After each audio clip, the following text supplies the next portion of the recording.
Good afternoon.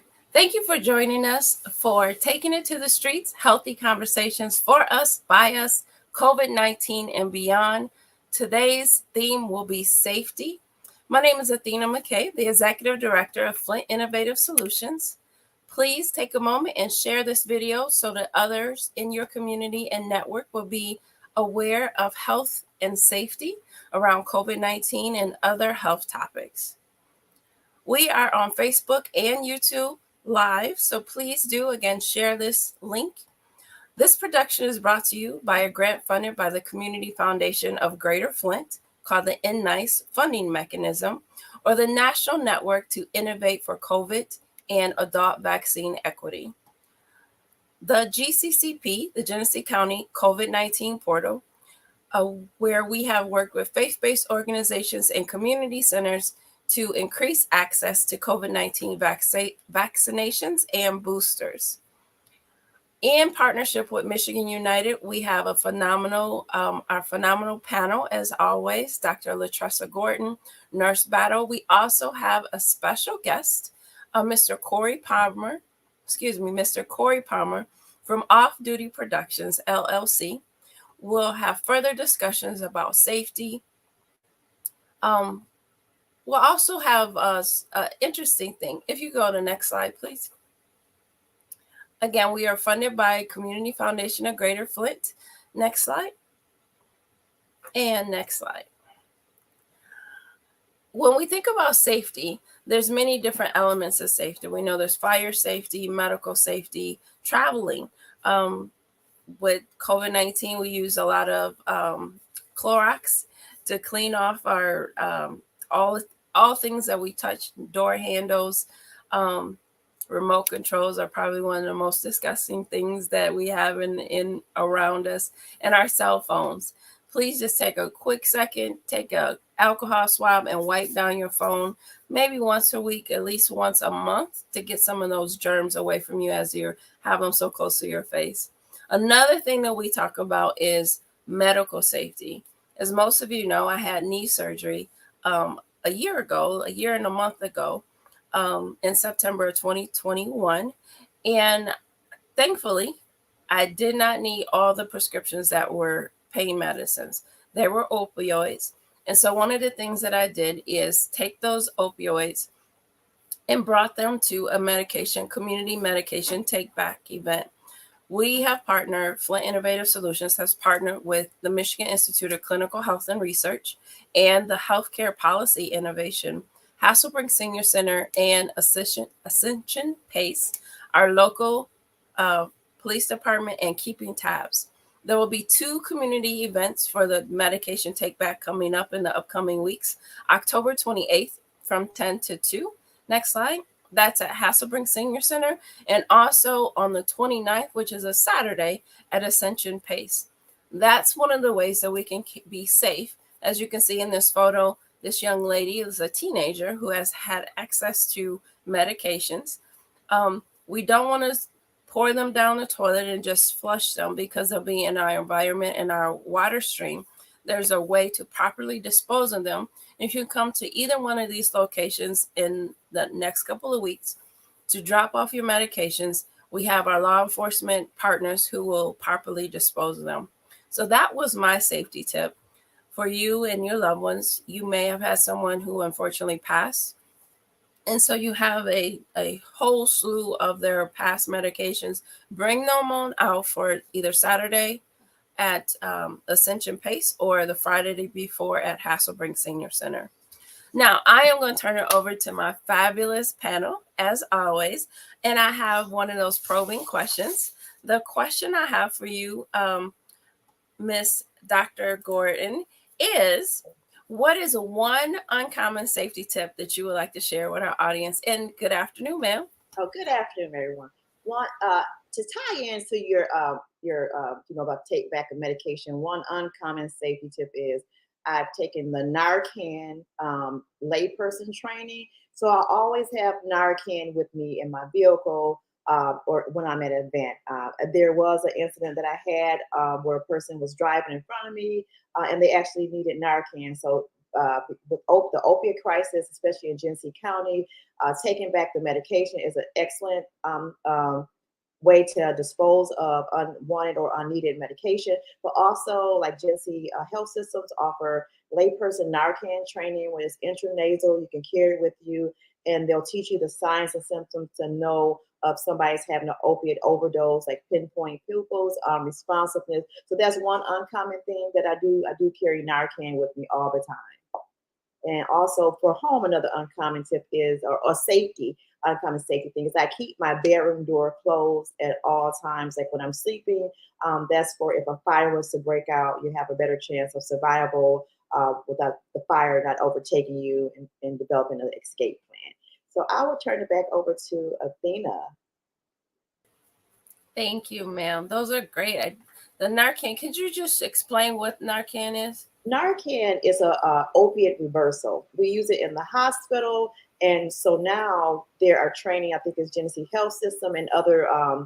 I can't off the top of my head can't think of if I put them in the chat, but it's a training where it's intranasally. That means you put it in your nose. You'll squirt it in the person's nose that's having a overdose. So any type of overdose, if it's prescription drugs or it's illicit drugs, such as anything that's an opiate, it'll reverse that. So there's two comes in the kit, and then you just spray it in their nose, and then it'll help reverse, like if they're having difficulty breathing. One thing opiate it does, it suppresses your respirations, and so it'll reverse that, and you'll call 911. But having that on hand will help save someone if you recognize that they're in an opiate crisis. Thank you. And I see we have some knowledgeable viewers on. Miss Wright also said that it's a life-saving tool. Thank you so much. It is. Tanya, I want to ask you, ma'am, what is one or a couple of different uncommon health safety tips that you like to share with our audience today? Well, good afternoon, everyone. One uncommon safety tip that I'd like to share today is that when I'm traveling, I take a carbon monoxide detector with me. I have one that's always in my suitcase whenever I get ready to go somewhere.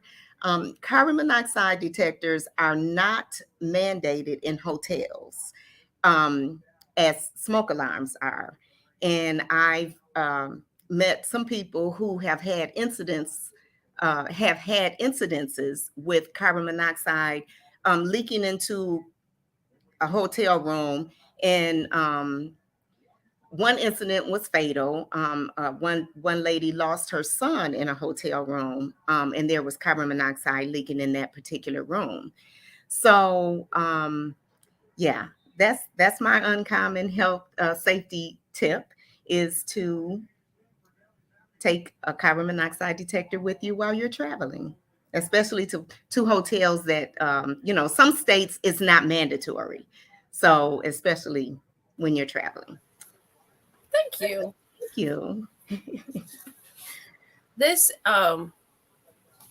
is always a wealth of knowledge that we get from. We got information from Narcan, about Narcan, also the carbon dioxide detectors. Thank you. We're going to shift into what our normal spiel, for lack of better words. We know that the pandemic is not over. And so, Dr. Gordon, can you share some updates about COVID-19? Okay. So currently we are still rolling out the bivalent booster, which is a combination of the original strain of COVID and Omicron BA4 and BA5 for 12 years and up. Right now we have 454 cases in Genesee County, 23.8% testing positivity. That means that out of all the people that are being tested, 23.8% are coming back positive. Less than 5 deaths in the community, 9.3% hospitalization. Peak weeks, outcomes where it's the highest. And right now, the CDC is saying is high transmission levels in our community. So we have cases since June 2nd, 2022 is 6,821. 61 deaths since April 5 of 2020 And again, like since January 2020, 38.9% testing positivity. So please still use your safety measures. Like I said, the vaccine, people are asking, well, we have another booster. How many boosters or how many times are we going to be boosted? So right now, we know that coronavirus is a smart virus. It constantly mutates. So right now, the Omicron variant is the one, the most predominant variant that's circulating. Where people might not be hospitalized as much, you still can become sick, and people still are dying. So the vaccine, it will not prevent you from getting COVID-19, but it will help to decrease your risk of symptoms, hospitalizations, and death. So that's the main thing, while stay up to date on your boosters. And also, while flu season is among us, so make sure you look into, speak with your primary care physician about getting your influenza vaccine on top of all your other adult vaccines, a shingle or pneumonia. So follow with your primary care physician regarding all vaccinations that they recommend for you. Okay, next slide. Okay, so October, we have Our Lady of Guadalupe, October 4th. This is our Genesee County Health Department standing clinic. It will be 12 p.m. to 2 p.m. and it will be vaccination for all ages. They will have the bivalent, Moderna, Pfizer. They will not have J&J at this location, but they will have all ages for vaccinations. And on the 6th, we have Shiloh Missionary. Oh, sorry. Yes, these are past tense. Well, Shiloh. And so coming up this week, we'll have Central Church of Nazarene on October 12th, and that will be 10 a.m. to 12 p.m. And on the 13th, Greater Holy Temple, there will be a pop-up vaccine clinic in collaboration with Michigan United and Genesee County Health Department. Greater Holy Temple is on Dort Highway, I believe 6207 North Dort Highway. Mother Jones will be offering vaccinations from 10 a.m. to 12, as well as food giveaway, water giveaway, and a wellness of a plethora of health resources. And also we have going forward, we have on the 18th, we have Our Lady of Guadalupe, again, 12 p.m. to 2 p.m., all ages. And then Shiloh on the 20th. We have it, and also check us out on the 15th. The Clio is going to be a Clio road race. We'll be there with Michigan United, October 15th. And so we'll also be just popping up. If you go to the Genesee County Health website, they will show all the vaccinations. And when you see MU, Michigan United Vaccine Clinics, we only offer 12 and up vaccines, but we do have all 3 vaccinations. So the standing sites is Our Lady of Guadalupe, Shiloh Missionary Baptist Church, Central Church of Nazarene, and United Methodist Church as well on Finn Road. So again, if you can go to that, either the Genesee County COVID portal, they'll have the updated COVID vaccines, because we just pop up, a lot of pop-ups will be added last minute. Next slide, please. Okay, so updated recommendation. Anyone 5 and older is eligible for COVID-19 vaccination through the Genesee County Health Department. Actually, it's 6 months and up for Moderna and Pfizer. For the bivalent booster, it's 12 for Pfizer and it's 18 for Moderna. J&J does not have a bivalent booster at this time, and we continue not to recommend Johnson & Johnson vaccine due to its efficacy is usually less than 30%, and that's the Genesee County Health Department and the CDC recommendations. So right now, anyone is about 12 and up, even the 5-year-olds, they will get the monovalent vaccine booster. But anyone 12 and up is eligible. As long as it's been 2 months since your completed primary series, you're eligible for a bivalent booster. Okay, next slide. Okay, so other testing sites. Daily testing is Walgreens at 2815 Davidson, Flint, Michigan, 9 a.m. to 5. Tuesdays and Thursdays is scheduled every 10 minutes. Hamilton Community Health Network. The address is North Point Clinic and Burton Fire Station. Swartz Creek, Sunday through Saturday, 9 a.m. to 5. Flint, Monday through Friday, 10 a.m. to 8. Saturdays through Sundays, 10 a.m. to 5 p.m. And Rite Aid also offers testing and vaccinations. Swartz Creek, 9090 Miller Road, and Flint, 5018 Clio, Flint, Michigan. Next slide. Okay. Genesee County testing sites. Word of Life is Tuesday through Thursday, 12 p.m. to 6. That's on Atherton Road. Tuesday and Wednesday, 10 a.m. to 4 p.m., and Thursday, 1 p.m. to 7 p.m. We have Bethel United Methodist Church. These are testing sites, 1309 North Ballinger Highway, Flint, Michigan.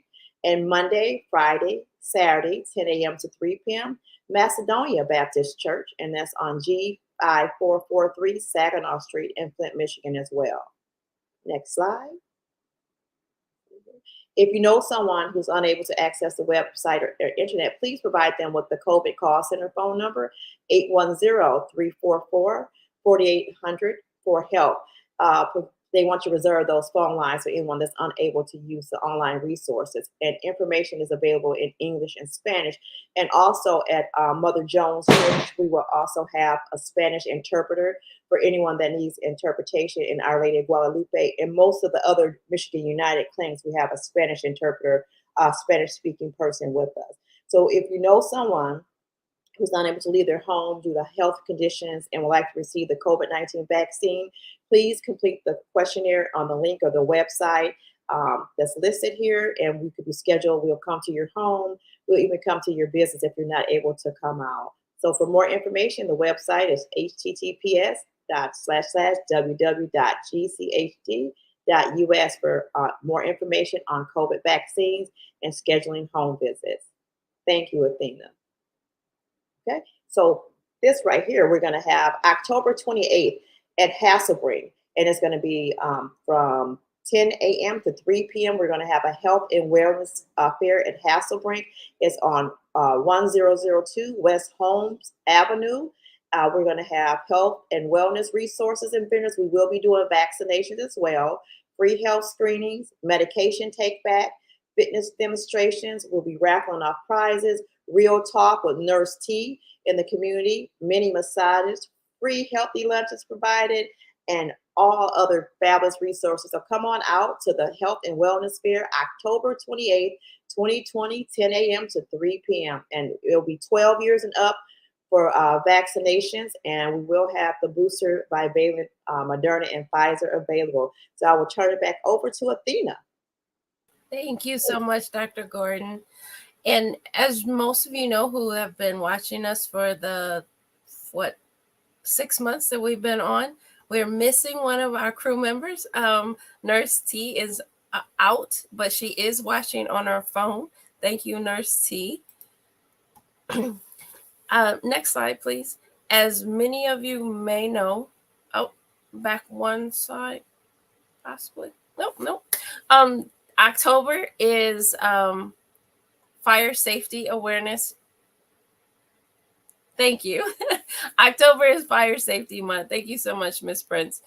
We have our special guest here today who has served the community tireless for many, many years. If you could move forward to my other slide. Actually, you can stop sharing, please. That's fine.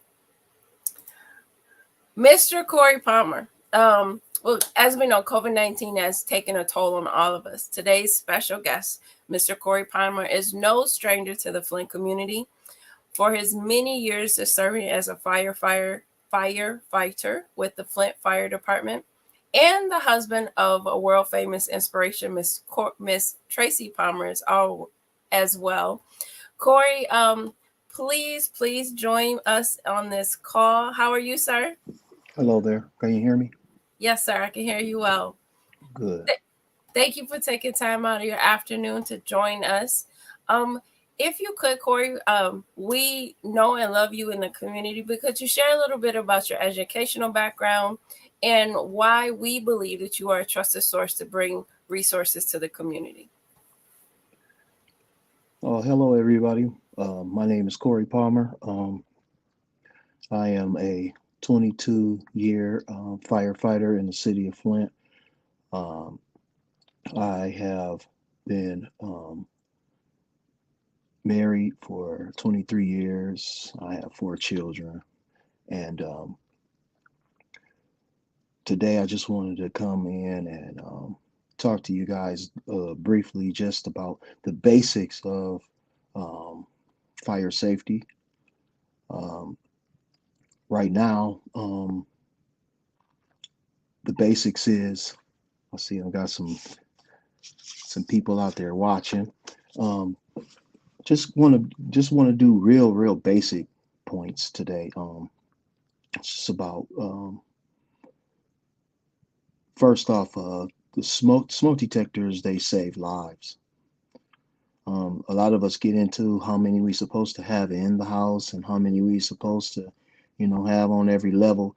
But we, in my years of being on this fire department, I have noticed that people just flat out don't have them in place in their houses, which, as we can see in the community, it causes a lot of grief amongst all of us. We are all affected by it.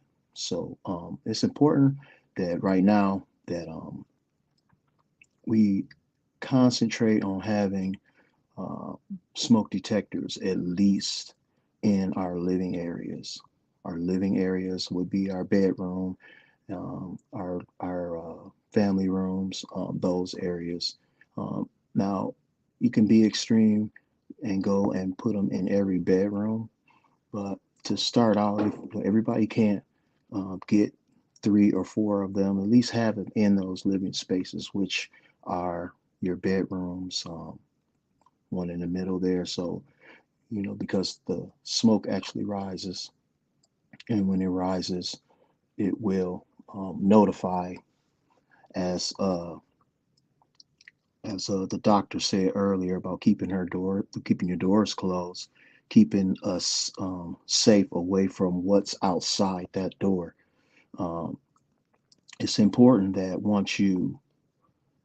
get once you get wind of a fire in your house and you can get out, you get out and you stay out and you go to a meeting place with your families, and make sure that this is discussed in your houses by your kids, by your family members.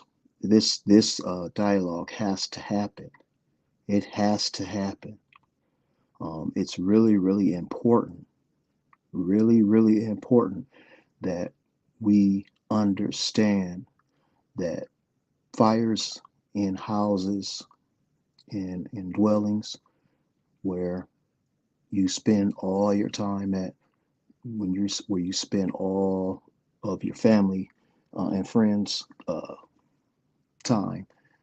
We don't want to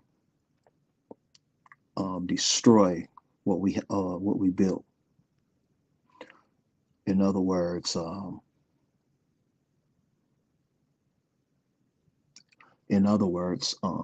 it's important for you have dialogue with your family.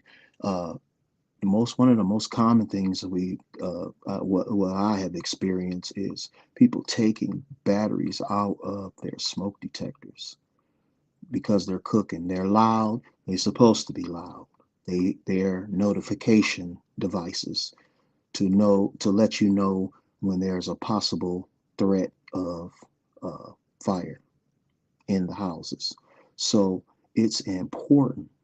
It's important that everyone seeks at least one per living space first. One per living space. Um, I come to you mostly just for advocacy. People. I know in the past, a lot of people come to the fire stations and they ask for smoke detectors, but they will want to get the smoke detectors for free, but if we don't have them at the time, then I know for a fact that a lot of people go without buying them.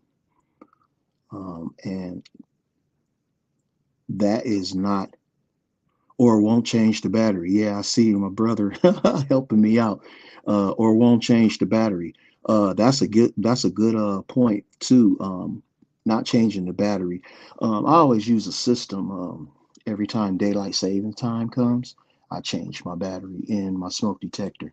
I get on my family's nerves because I always go around and chirp. I always have to let them know first, but it's important that you get into some kind of regimen, that you check your smoke detectors and make sure that they're not chirping.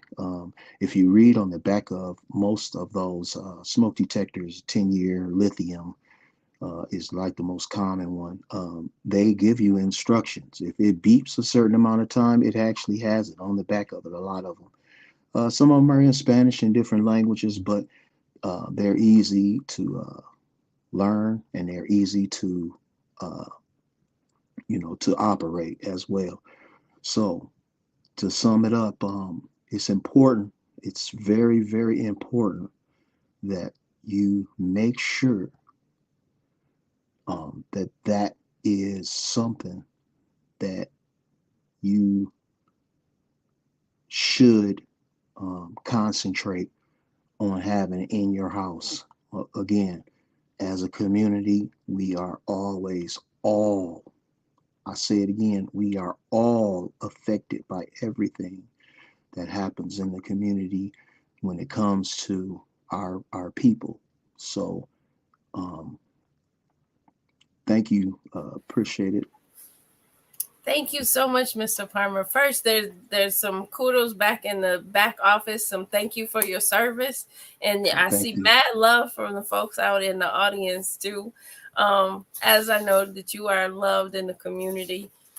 Some of the Thank you so things, much. if you could bring the slides up, Ms. Prince. Again, we know that October is Fire Safety Month. And we were able to bring some would you like to elaborate some, Corey, for the home fire escape plan? I know you said that this plan needs to be discussed with your family. What are some of the things that that fire plan should have? Well, the first thing is basically what you just said, discussion. There's a lot of people want to talk about different ways that you supposed to do things. Well, in your house, you set the tone for how you do things in your house. If there's dialogue, it has to be discussion, has to be dialogue on what is the right plan for your house. We have different levels of houses. We have different structures. And I see that my wife is saying the discussion, meeting place, get out, stay out, never go back in. We don't want to go back in because as parents, what do? We get out and stay out, we go to the meeting place, and then we don't see our loved ones there.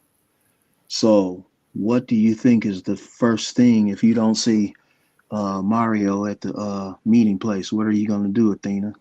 I'm going to go looking for him. You're going to go right back in there and you're going to look for him. Right. So it's important that you let your family members know how important this is to get out and stay out. There's nothing else in that house other than another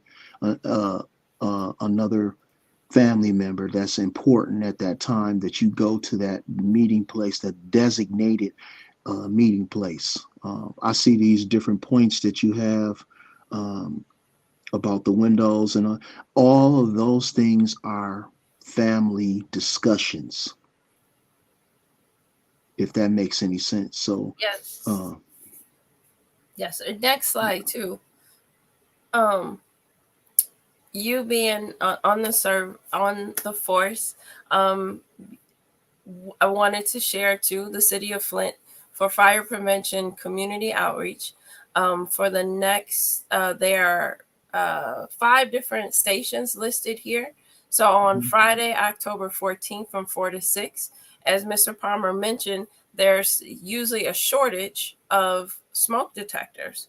They will be given out at these fire stations, and this slide will be shared on our Facebook page as well. Please, please, please, everyone, for your safety and for the safety of our community, go out and get those fire detectors. Mr. Palmer, you mentioned having one in each living area. And then also, we know daylight savings time is coming up. If you have a smoke detector in working order, just change that battery out and get into the regiment of keeping your family safe. Well, Anything else you wanted to add before we transition into our next speaker?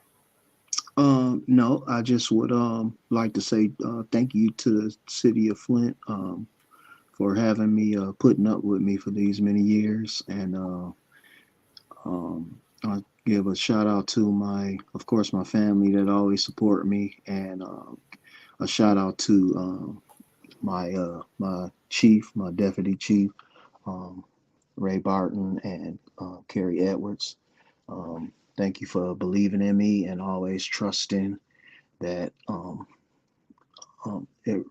I guess I want to say respecting me all these years, and I appreciate all the support that you've given me. Thank you, Mr. Palmer. Don't go away though.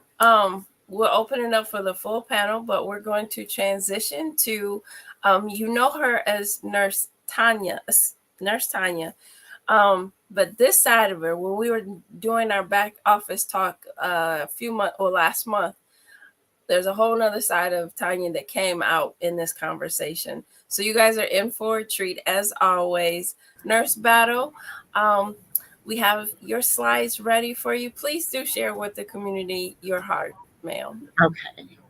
Thank you, Miss Athena, and thank you so much to Mr. Palmer. We appreciate you. We love you, and just thank you for your service to the city of Flint.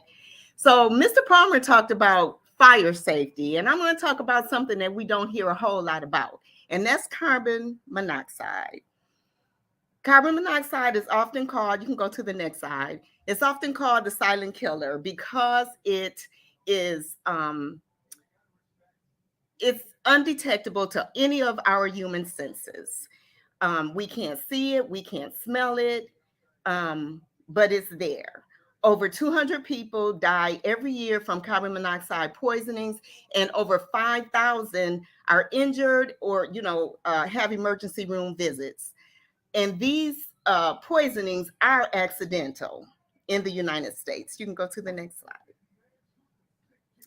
So again, it's undetectable to our human senses. It's a highly toxic gas, and it's the leading cause of accidental poisonings in the United States, and mostly contributed to inadequate ventilation. Next slide, please. Again, it's colorless, it's odorless, it's tasteless. It's the invisible killer. Again, it's called the silent killer. And the best way to detect if carbon monoxide is present is by having a carbon monoxide detector. Next slide, please. So the longer carbon monoxide is in your atmosphere, the more severe your symptoms will be. But you can also be overcome with carbon monoxide slowly. Like if you have a slow leak in your furnace, where carbon monoxide is slowly being released. So that's over a longer period of time.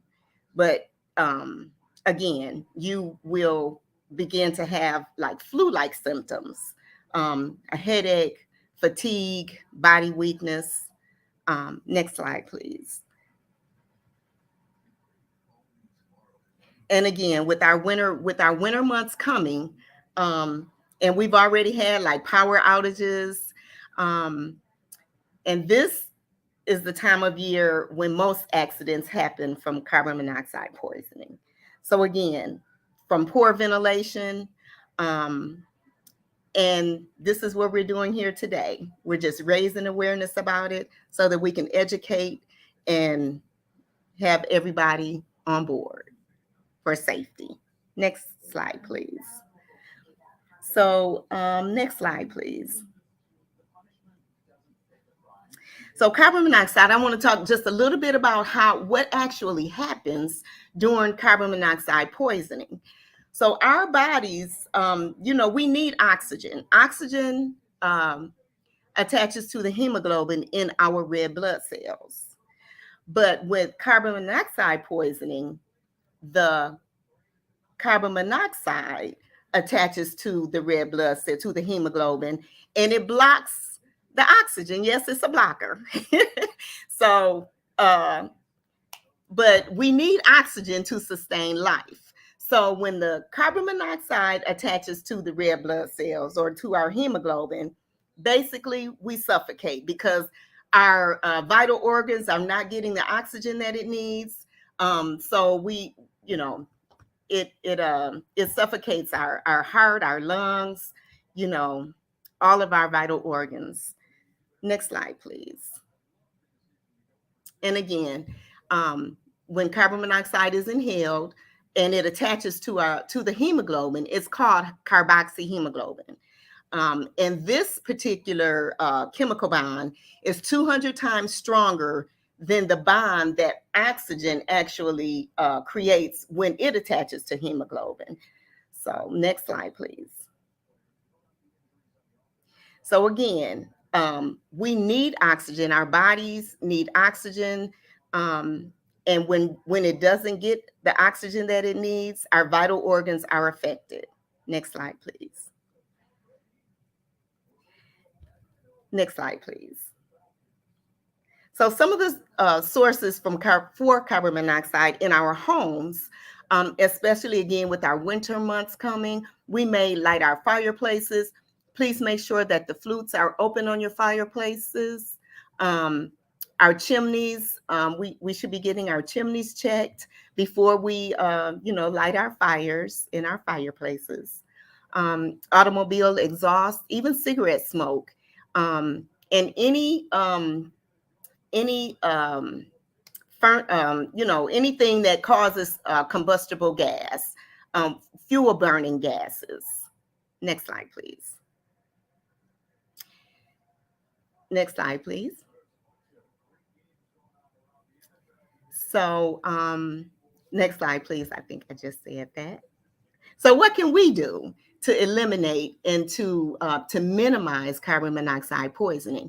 And that's educate. Educate, and detection.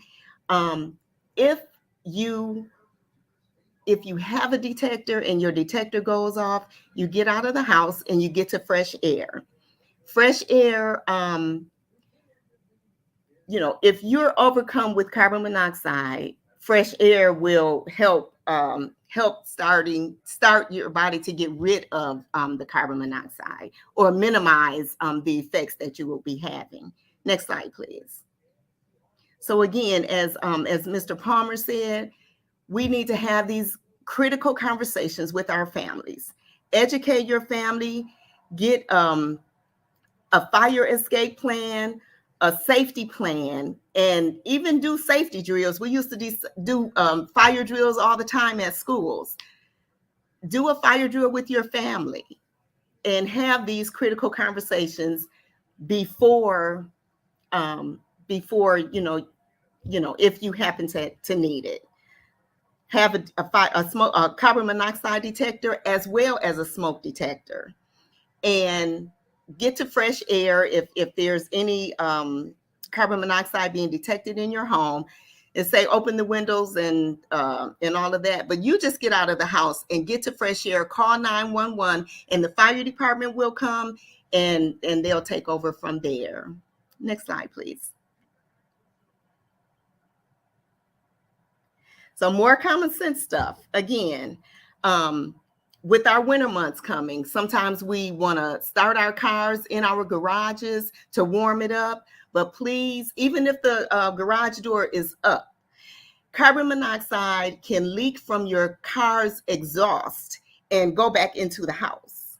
So move your car outside of the garage to warm your car up in the wintertime. Make sure that your exhaust pipes are unclogged from snow, and make sure that the vents in your home don't have debris or snow, leaves right now in the fall. Make sure that your vents are unclogged. Next slide, please. So again, as Mr. Palmer said, don't take this lightly. Please, take heed. We need to get our carbon monoxide detectors, get our smoke detectors. And again, carbon monoxide detectors. Carbon monoxide poisoning is called the silent killer because we don't know that it's lurking unless we have a carbon monoxide detector. Again, as Mr. Palmer said, please change your batteries. We should be changing our batteries with the time changes in the winter and in the fall and the spring, as well as checking both devices every month. Push, it's a little button. Oh, I have a visual here. It's a button on both of the devices, the carbon monoxide detectors as well as the smoke alarms. And we should be checking our devices monthly to just make sure that it's functioning. You know, we give these appliances away, we give these detectors away, but it's no good if there's no batteries in them, or it's no good, you know, if they're on the shelf. You know, we get them and then we don't put them up to where it's protecting ourselves and our families. So please, again, take heed and take advantage of this free smoke detectors that the fire department is going to be giving away. And I'm just going to share a quick little story. I think next slide, please. So on a personal tip, why carbon monoxide is so important to me to share with you the importance of it is that my husband succumbed to carbon monoxide poisoning from a generator. It was a bad storm and he was using a generator. Please, please do not use generators in your garage. Generators do not belong in your homes. I think the CDC or the rules for generators is at least 20 feet away from your home.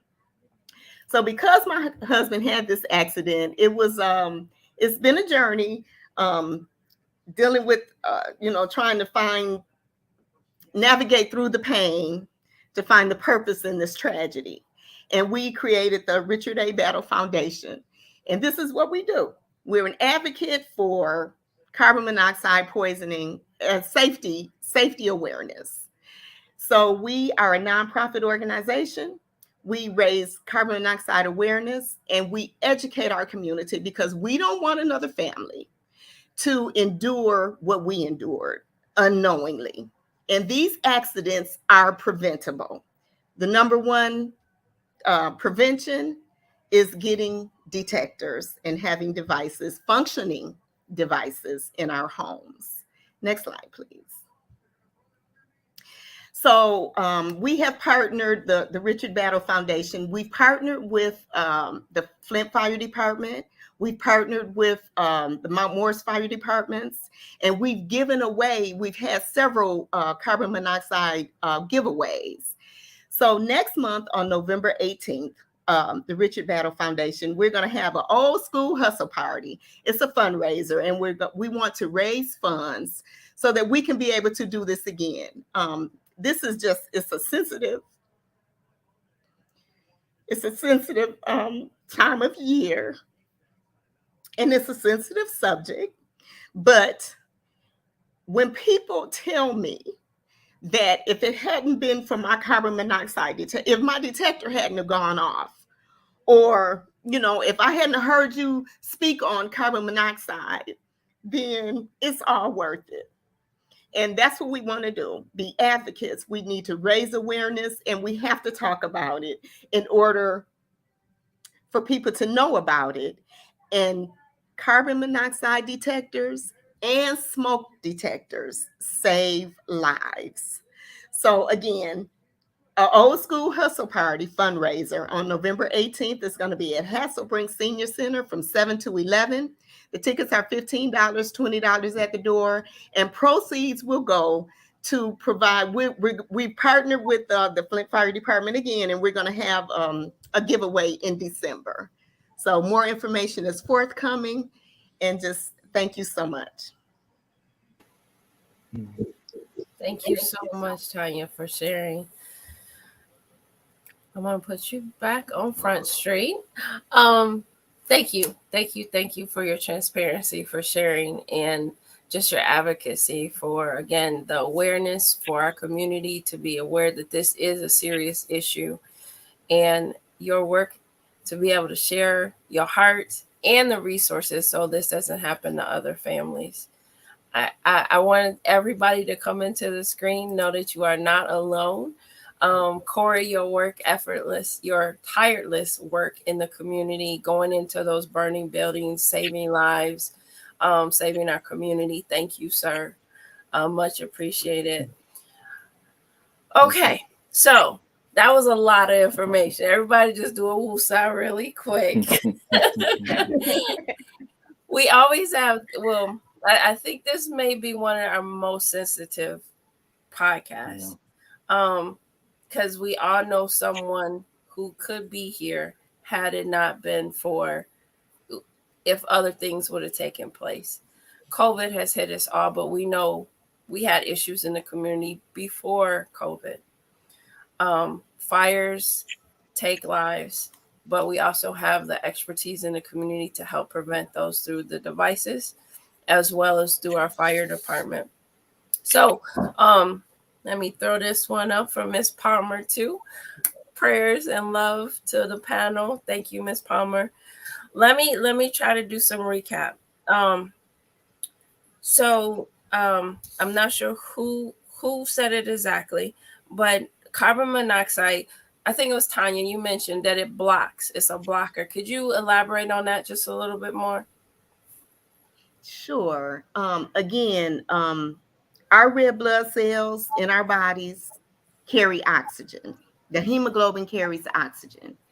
What happens when we inhale too much carbon monoxide is the carbon monoxide blocks the oxygen and it attaches to the hemoglobin. And basically it suffocates our cells. But our bodies need oxygen. Our brain needs oxygen, our lungs, our heart, in order for everything to, we need oxygen. So when we don't have that oxygen, we suffocate and we are overcome, if we're inhaling carbon monoxide. So one of the treatments of carbon monoxide poisoning, they put you in a hyperbaric, I believe it's called, oxygen chamber. And they give you like 100% oxygen to flush out the carbon monoxide. Wow. So yes.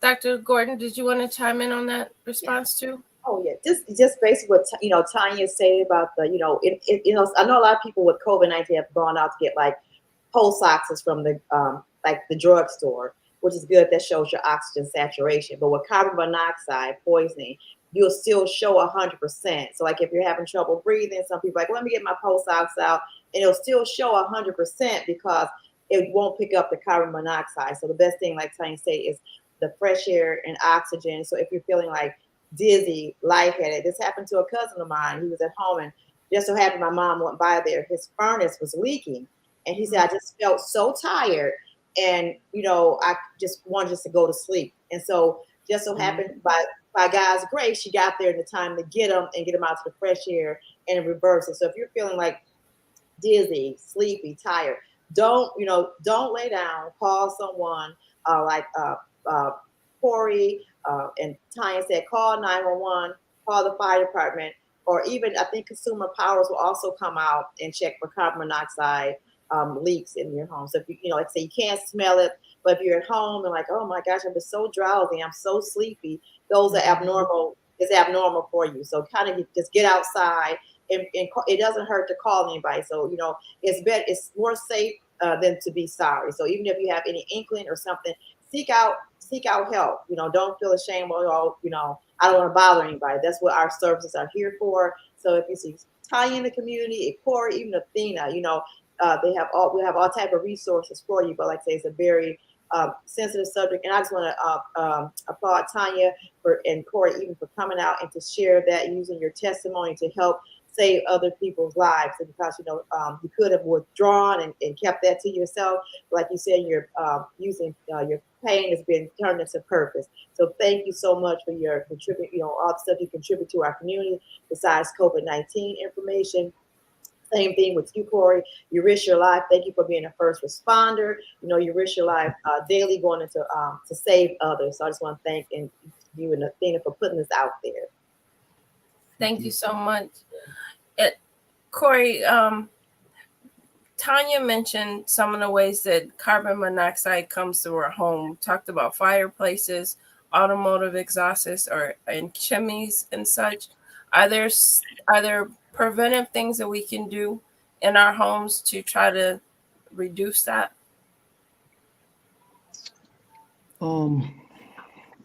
Actually,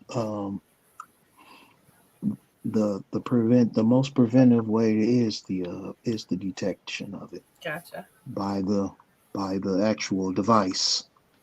Like I say, it's odorless. It's a silent killer, so you can't. I'm going to say personally that it's not a strategy, but to be an advocate for that device. Perfect. You have to utilize that device, and if you allow me, Nurse Tanya, I'm really I'm very proud of you to come on here, like we talked earlier about how difficult when things happen that we become advocates. So then now it's not really about us. So you telling your story to prevent it to happening to another family, and I would just like to tell the community that as a firefighter, we are all affected. We are all affected by what you do and what you don't do. We are affected. We have to go home to our families after listening to these testimonies and listening to people reaching out. And I'm telling you, if you don't think we're not affected, then man, my heart goes out to all the families that have had these type of things happen to them. So I just wanted to applaud you just for coming on and being an advocate for your community right now. Even I didn't want to be too off the record, but and the doctor is my home girl from kindergarten. Okay. Let everybody know, from kindergarten, when we first started. So it's a pleasure to see you as a doctor now. My old school friend, Athena, I love you for real. Always being an advocate, always encouraging. And the community needs to know these things. Yeah, we got a script going on, but the community needs to know what type of people are on here that they're looking at right now. And I just want to say thank you for your service to the community. Teamwork makes the dream work. We do have a question in the chat. I'm going to bring it up. How often do we clean smoke detectors? And anyone can jump in. Do we clean them or do we discard them?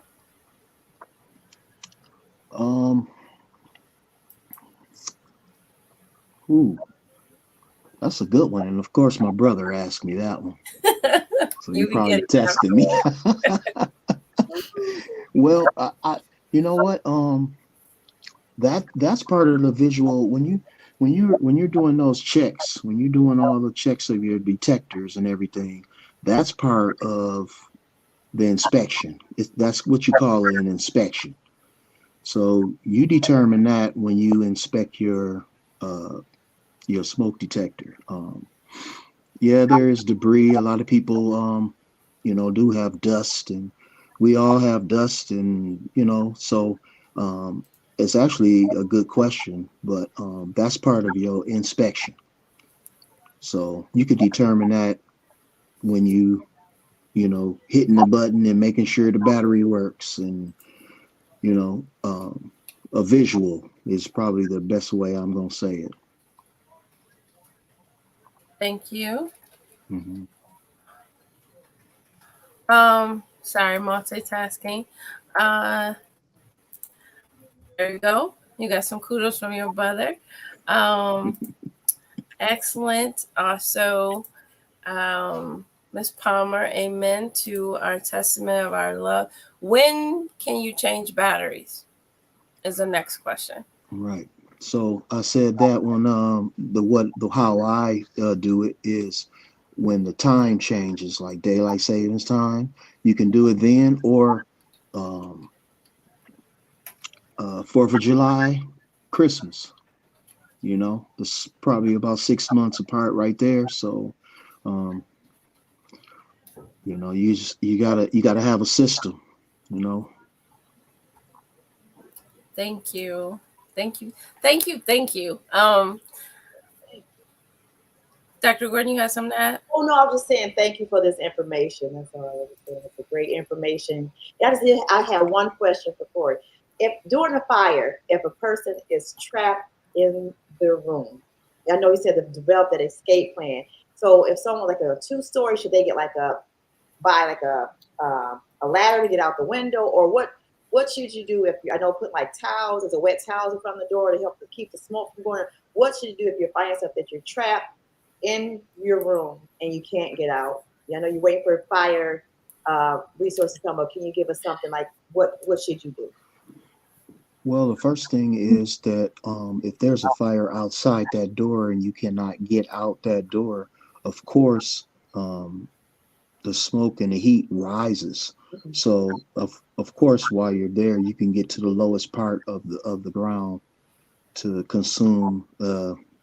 As I used to say on the smokehouse, when I used to do the smokehouse fire safety house, I used to tell them the good air. I would talk to the kids and tell them that is the good air. So that's how they identify with staying low. So as far as going out of a window or any of that, I know that we did have, and I do have one at home myself, a ladder. And they had a special ladder that they had in place where you could set in the window. And our family tried it it was on the second floor. So we just practiced putting it in the window and getting out of the window. Now, any other type of things, I would not even speak on that because it's different. Like I said, it's different formalities on how you can, if you can't get out the door, then you have to get out that window. And again, it goes back to dialogue. It goes back to putting something in place where if this is happening, then you need to have this in place and follow the procedure of it. So wet towels, I wouldn't. Yeah. Wonder about that, just because of the case. Thank you about the saying get low in the good air, because yeah. So that's it. Staying low. Right. Get low, stay low. Yep. And that's the motto. Even going in the houses, if you're going in high, then that's where all the heat is. That's where all the, because it smoke, it rises. So if you're low as possible, I'm not gonna say you're exempt, but most likely it's better air down there. Awesome. I hate to conclude, but we are at the hour. Thank you so much for all of these resources and also saying prayers of safety and blessings over you and your family and our listening audience. It takes that one decision to keep yourself safe. One of the other things really quick, you putting your seatbelt on. It's one of those extra protections that you can do so you're not flung from a car if you happen to get in an accident. It's important for make those small decisions, the right choices for you and your family. We have a couple of announcements for the community that we can share. Again, thank you so much, panel, for your expertise and your spending the afternoon with us. Next slide, please.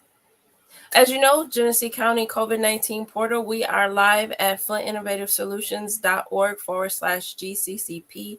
The mobile app is available for you for resources, much like what was shared. The where to go to get the vaccinations, also where you can get tested, and other resources. Next slide, please. Next slide. Next slide. We also have the Flint Eats app, which identifies food resources to help mitigate the effects of lead. That can be found at flinteats.org. Next slide. We have our smartphone training technology. The next class is this Wednesday at West Court Street Church from 4 to 5:30. And then the following week, we will be at Hasselbrink Senior Center with Miss Beverly Lewis. Next slide, please. And next slide. Much like what we've experienced, our brothers and sisters in Jackson, Mississippi are currently without water. The community-based organization partners, or CBOP, are having a fundraiser or donation drive to send resources to the church there in Jackson. They can be found at flintcbop.org and also on their social media pages. Feel free to give a donation through Cash App, cash, or check. Next slide. Or Giveify. As we talk about the traumas that affect our community, there are grief support systems groups from the Genesee Health Plan that are ongoing. Please tap into those. It's 810-257-3777 for those support systems. Next slide. If you see something, say something. The City of Flint Police Department have a crime tip line. That's 810-237-6957. And also you can report it at Flint Police Tips at flintcityofflint.com. Next slide. Volunteers are needed at the food bank. Next slide. We'll close out. Hopefully we'll have Nurse T back with us in November. We will be here the second Sunday in November, which is the 13th from 3:30 to 4:30. Thank you so much, everyone, for coming and sharing your expertise. Mr. Palmer, Nurse Tanya, and Dr. Gordon, thank you so much for all that you do. And thank you, audience, for sharing. Please share this, reshare it so other people are informed on how to protect their family and loved ones. Until next time, we'll continue to take it to the streets. Information for us, by us. God bless. Bye.